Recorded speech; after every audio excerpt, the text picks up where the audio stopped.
دلیل تو قرآن کی ہے، حدیث ہے، دلیل ہے، لیکن لاجیکلی بھی کچھ بات سمجھائی جاتی ہے. ڈاکٹر نے دوا لکھی، آرام ہو گیا، پھر گئے ڈاکٹر کے پاس، اس نے دوسری دوا چینج کر کے دی، اس سے اور آرام ہو گیا. تو ہم کہتے ہیں ڈاکٹر بڑا اچھا ہے، پہلے اس کو پتا تھا کون سی دوا دینی ہے، اس نے وہ دوا دی، اس سے آرام ہو گیا. اب اس نے دوا چینج کر دی، اس سے اور آرام ہو گیا. ڈاکٹر بڑا ماہر ہے. یہ نہیں کہا کہ اس کو کچھ آتا نہیں، پہلے اس نے یہ دوا لکھی، اس کے بعد اس نے اپنی دوا کو خود ہی چینج کر دی. تو پتہ کیا چلا، موقع محل کے حساب سے، حالات کے حساب سے حکم تبدیل کیے جاتے ہیں، اور حکم تبدیل کرنے میں بھلا ہوتا ہے. اللہ پاک نے جس حکم پر عمل کرنے کے لیے جب تک کہا مسلمانوں کا اس میں فائدہ تھا، اور جب کہا کہ اس حکم پر عمل مت کرنا، اس وقت اس کا حکم کا مقصد پورا ہو گیا.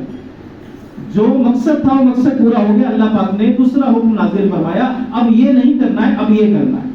تو مسلمانوں کا بھلا پہلے بھی تھا، نئے حکم میں بھی مسلمانوں کا بھلا ہے. اور مسلمان وہی ہے جو اللہ پاک نے حکم ارشاد فرمایا تو لبیک کہتے ہوئے اللہ پاک میں حاضر ہوں، اور جو حکم اللہ پاک نے ارشاد فرمایا اس پر عمل کرنے والا. اور اللہ پاک پارہ 1 آیا سورہ بقرہ کی آیت نمبر 106 اور 107 میں ہم نے آگے اور کیا سنا. اللہ پاک کہتا ہے وہی مالک ہے ساری کائنات، ساری قدرت اسی کی ہے. اور پھر ایک فرشتے کا واقعہ ہم نے سنا تھا. کون سا؟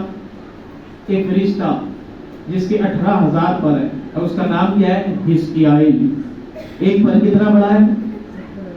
ہاں ایک پر کتنا بڑا ہے؟ بھول گئے لگتا ہے. 18. 3 ہفتے میں دیکھیں یادداشت ہماری چل رہی ہے. 18,000 تو پر ہے. ایک پر کتنا بڑا ہے؟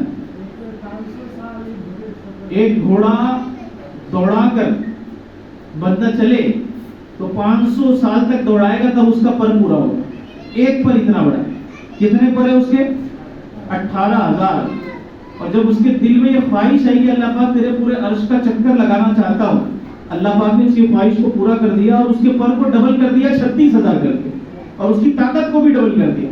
ایک پر کتنا بڑا ہے؟